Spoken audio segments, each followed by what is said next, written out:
Hi Scott, how are you doing today? I'm good. How about yourself? Yeah, I'm doing okay. I'm looking forward to this video, kind of informing some of the students about obviously a different topic. Thanks again for joining us after last week and on the DNA Learning Engagement page. We're here to talk about a different topic today. Obviously, last week we covered fraud and obviously issues around fraud. Today we're discussing hate crime. So thank you very much for coming on today. That's my pleasure. I think first of all, obviously, it's very important to understand what hate crime is. So I think it's maybe important to define it and let everybody know what hate crime actually is. So could you let us know what hate crime is? Yeah, I'm going to have to read it here because I always forget the definition. But the police, being the police, I've got a definition for everything. And the one that they put down, and this is connected to the hate crime legislation that we have just now, is any crime motivated by malice or ill will towards a social group. Really wide. I always say a social group could be anything. But they have defined certain characteristics within that so that we don't have everything being a hate crime. Now, what I'm going to say, as I mentioned to you earlier, that there's legislation going through the Scottish Parliament just now, which is going to change this, but we'll probably not see it for maybe a year and a half to 2 years. So we'll stick with what we've got, and when it comes out, you'll be able to know it. So the things they call protected characteristics to do with the hate crime, and again, I'm going to read this, is racism, homophobia, transphobia, religious prejudice, and disability prejudice. And that's the only ones. So if we come across an incident and someone has committed an offence because of one of those five things, then it's classified as a hate crime. So I know it's very legislation led there, but we've got to go by that, and that's how it's defined. Okay, that's kind of a very clear understanding, isn't it? Like making sure it's discrimination against a social group. Yeah. Based on their characteristics. So that's quite a good way of explaining it, yeah. I think they're going to try and bring age into it. We're trying to decide before we came in what the other two were going to be. I think there's possibility of being 7, but as I say, I'm sure age is one of them, and we've discussed age and nationality with certain groups in schools. Yeah. But at the moment, age is almost covered by if you give somebody a job because they're too old, you can't say no to somebody because they're too old. That's always covered by legislation. Yeah. But at the moment, it might change. It looks like it's going to go through, judging by what they're saying. But in the next year or so, you could see 7 rather than 5. But we stick with those 5 just now. Yeah, it's quite interesting because when we talk about our respects history living in college, we cover 7 characteristics globally, and exactly what you said, the 5, and obviously, I think the 2 different ones we cover as well on top of that. So it's quite good to see we're kind of doing the right thing. I almost don't like the word hate crime. I always think it's a big turn off. It's almost about you do with college with respect and even empathy, a wee bit of that as well. That's kind of I speak in fairness. I do speak about fairness quite a lot because hate crime is a bit of a turn off word, but we kind of use it because folk know what it means.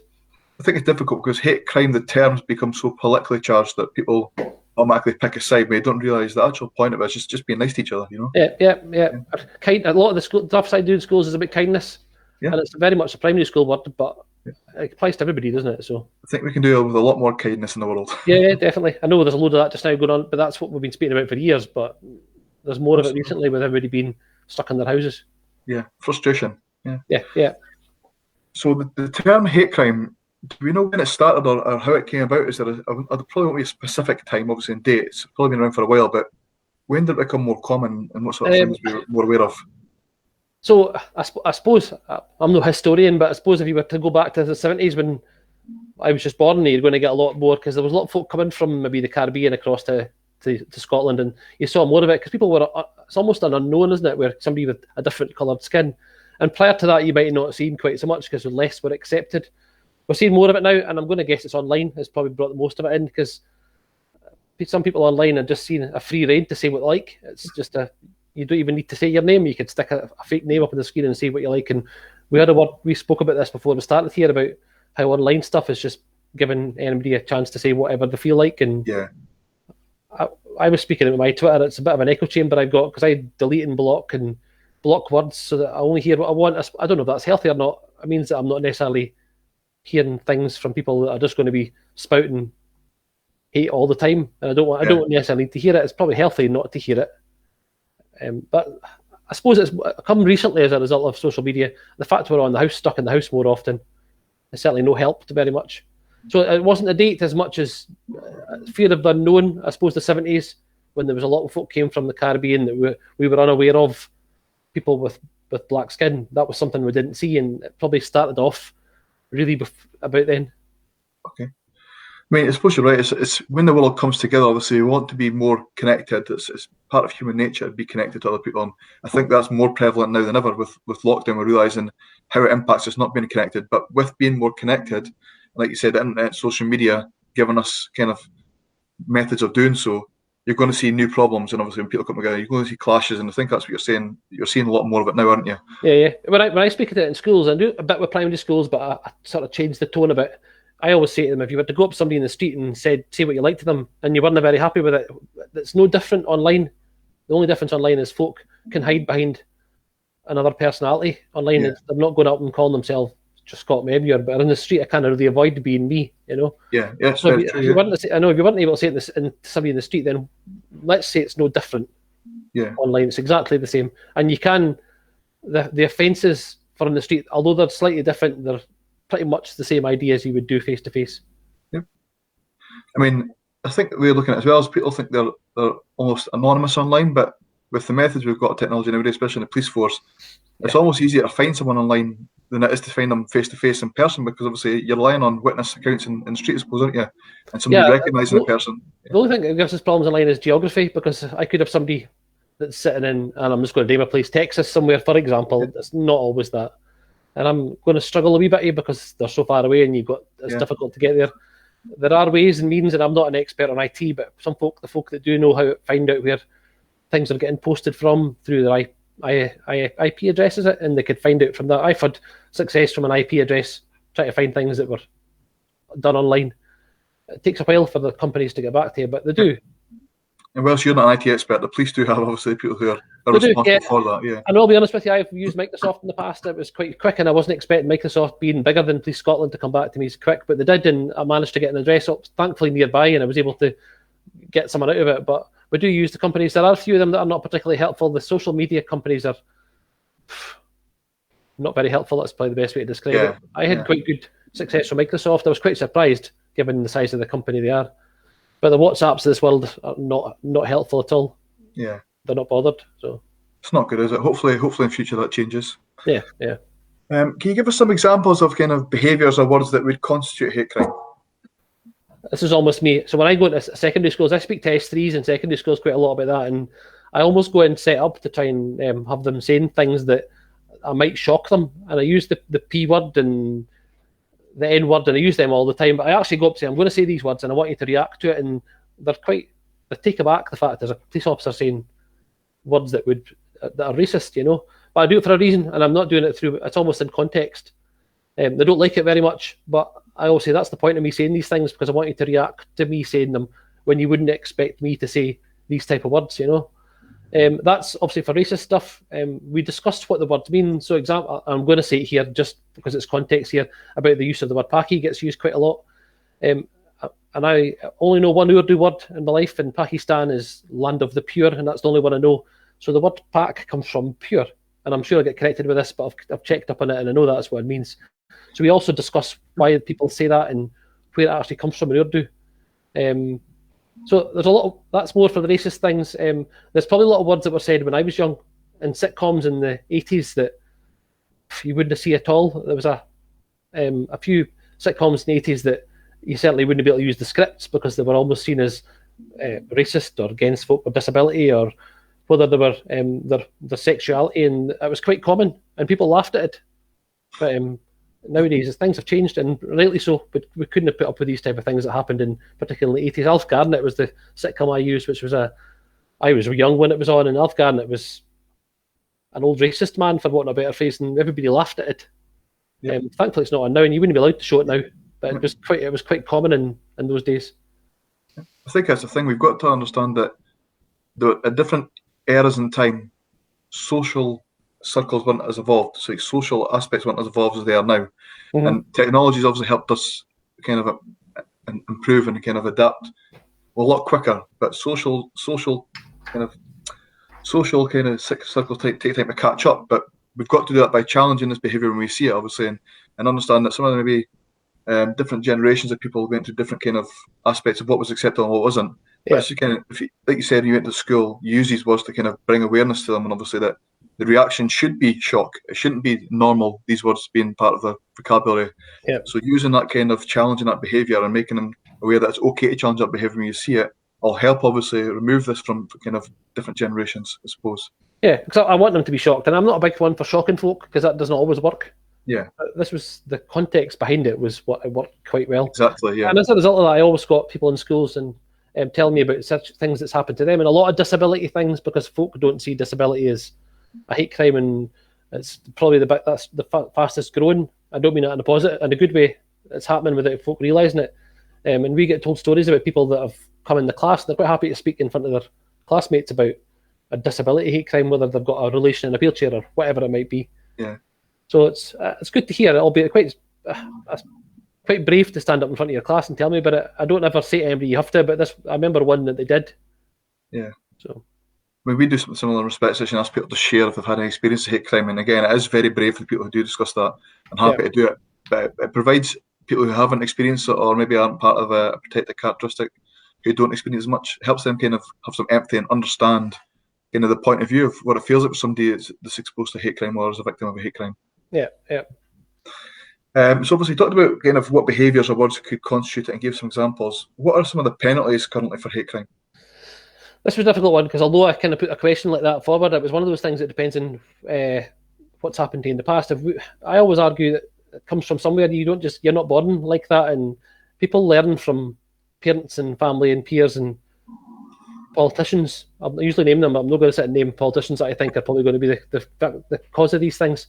And the press, we do speak a lot about what's on the press, and if you've been brought up that way, you're more likely to continue with that, I suppose, that behaviour. So if you're in front of the courts, for example, and this is your first time, it might just be a case of being a fine or whatever, a community service. But the more it goes on, then a prison does come part of it. Now, I would quite happily say prison's not the answer to everything. So penalties is a difficult one purely because it all depends on whether you've done it before and all these things. But let's put it this way, we can't warn folk for hate crime. It's not going to come up when you give somebody a warning and tell them not to do it again. That's not happening from the police. Yeah.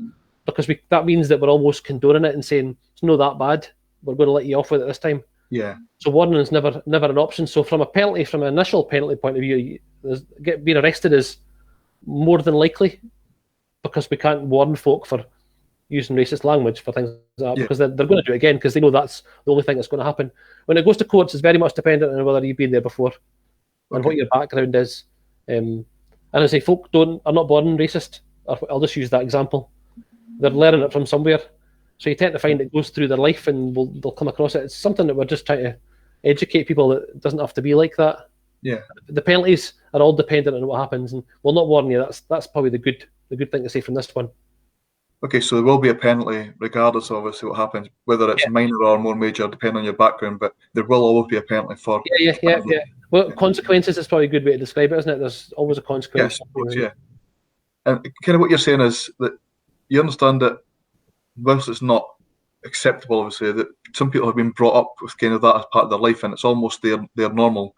So the penalty, obviously, like a fine, for example, is kind of a wake-up call for them to kind of give them an opportunity to change their behaviour. But if you don't see that behaviour changing over time and it's happening again and again, then penalties become more severe. Yeah, it's quite difficult because it's like a grooming. It's almost grooming, isn't it? When you're getting brought up with these attitudes, and whether the person who's grooming you does it intentionally is a different story. But if they've got those attitudes, then you're less likely to change. And if you've got friends who have got those attitudes, I've been into some groups where it's really difficult to persuade folk that there's somebody that's going to be hurt by these type of things, and you and they say, "Well, I can't see any problem with it," and that's all to do with how you're brought up. Yeah. And the TV programs that are watched, and we see that a lot on TV with certain programs that may be putting across messages that are going to encourage this type of behaviour. Yep. So we talked a little bit when we deliver respect sessions in a college. We touch on hate crime quite a lot in those sessions. A lot of our students kind of talk about, well, I didn't mean to commit this hate crime. It was more just banter. Yeah. Obviously, they're watching us now. How would you explain the difference between what's considered banter and kind of just having a bit of fun with your friends or maybe someone that you know, and an actual hate crime? It's a difficult one, this, wasn't it? Because I always speak about having a line in front of you, so it's crossing that line. And I know it's a bit of a cliche, but it's quite good to hear that, because if you don't know the person, when I first went to police college, we spoke about crossing the line, and if you don't know the person in front of you, you don't know them at all, you don't know how they're going to react to things, then you've almost got to be careful what you say. And it's probably the same with this type of thing. If it's your friends that are there, I would like to think it was your good friends, and you say things that are going to be offensive because of racism or disability or whatever it would be, they'd be more willing to say to you, wait a minute, this is not on, because I'm pretty sure I would say it if it was my friends. You're going to pull up on it. It doesn't mean the police are going to get phoned, because it's entirely down to your friends whether they do that or not. But banter with your friends can be corrected. But going out and having what you would call banter with somebody that you don't know is not banter, because you don't know how they're going to react to it. So I try not to use the word banter too much, because you can never know what it is. It's all very much about crossing that line, isn't it? Because you don't know how somebody's going to react to things. There are probably discussions between friends that, if it was in the public, between maybe even me and you, it would be classed as hate crime, because we don't know each other well enough, and we don't know somebody that's in the street. So the banter thing is all about knowing your audience. If you think they're going to be comfortable with it, then I would always say that you shouldn't do it anyway. But you know that people that are friends will say things that you might not say in public. Yeah. So basically, if you're not sure of the situation, then don't use any language. You shouldn't use it anyway, but don't use any language that you think might be offensive to them in terms of a hate crime and protected characteristic. Not crossing the line, not crossing that line if you don't know who your audience is. Yeah, ultimately, you shouldn't be saying it to your mates either. Of course, yeah. Oh, I'm not going to be naive and think it doesn't happen, because I know that it does. Yeah, it'd be completely unrealistic to kind of have that approach, wouldn't it? Yeah. And also, what we say that I was mentioned the N-word earlier, and I'm trying not to say it too much because I tend to whisper some of the words that I'm not that keen on saying myself. Yeah. Certain social groups, particularly maybe the US rap scene, for example, and I'm the last person that should speak about this. They'll use that word speaking to each other. But if you were to get me saying it, because I'm evidently not a part of that group, then you would say, well, why are you saying that? But you'll get certain groups that it's acceptable to say certain words. Yeah. So it's very much to do with culture. I suppose culture's the other one for that as well, isn't it? Exactly, yeah. Whereas they're kind of using that word as a method of self-empowerment, and obviously, and turning it back on the original people who used it against them. Yeah. So that's what makes it acceptable within their group. But obviously, if you're not part of that group, then it's not considered acceptable. Obviously, that's why it's so offensive to that group in particular. Yeah, totally understand that. Obviously, there's a Keep Safe Awareness Day that kind of talks about this. Can you talk to us about the Keep Safe Awareness Day, Scott? Yeah. So when was it? About a week and a half ago? I can't remember when it was. It was about a week and a half ago. Keep Safe and I Am Me is a charity based in Renfrewshire. It was started, 4 or 5 years ago. And it was very much, I was concerned with disability hate crime. So their thoughts were that if somebody that's got a disability, and disability is really wide, and they had somewhere comfortable to go, then they're more likely to feel comfortable, feel safe, and also have somebody to speak to. Now, it's been rolled out across the whole of Scotland now. I'm going to put it up on the screen. I know this is not very professional, but there's a wee badge they use, and I'm pretty sure there'll be a link coming up eventually. And there it is. I've posted a link now, Scott. Have you got a link? There you go. That's Keep Safe. Yeah. If you go into the IME website, there's actually it's not even a video, it's best described as a film, really well made, and it's about a young lad who had a disability and how his neighbours treated him. It wasn't so much about severe incidents, it was about a lot of minor incidents, because that played on his mind. It's worth watching it. You really need to, there's probably the video now, I would think. You really need to watch it. It takes about an hour and a half. It's quite a well-made Scottish movie about somebody that suffered disability hate crime as a result of just, I'm going to use the word minor here, loads of minor wee offences, and how it affected him. They're not minor, I know that, but that's what was. Yeah. There's a good example. It's worth Googling Fiona Pilkington, because in Leicestershire a few years ago, Fiona Pilkington had a disability, and so did her daughter. And this was the video that you'll see here, and when you watch it, it was based upon the circumstances around Fiona Pilkington, because her neighbours, some of them picked on her for what were classed as minor offences, and it eventually turned into the two of them taking their life because of what happened. So if you Google Fiona Pilkington, there's a photograph you can see with a little white hat on. Whenever I deal with hate crime, I always think of the image of Fiona with this wee white hat, and you'll see what I mean when you look at it, because it kind of knocks home what you would think about when you think of something's minor. It's not because it's affecting somebody else. Just because you don't think it's that bad doesn't mean it's going to affect somebody else. And she's a great example of a bad example of what could go wrong. Yeah. But and you're very cautious of the language you're using yourself. I can totally understand that. Like, whilst it's legally considered a minor offence compared to a major offence, the impact on the individual varies from person to person. And obviously, in Fiona's case, it wasn't minor at all. It ended up costing her her life, you know. So I hate to use the word minor offence because they weren't. Yeah. But in the public eyes, it were seen as. So I Am Me and KeepSafe was created. So what we do is we would go out, and there are hundreds of properties all over Scotland, and they tend to be places like libraries. They thought about police stations, but they're not all manned at 24 hours, so we're trying not to. And it's where someone with any disability, and it's not has to be defined, it's up to them whether they want to go in.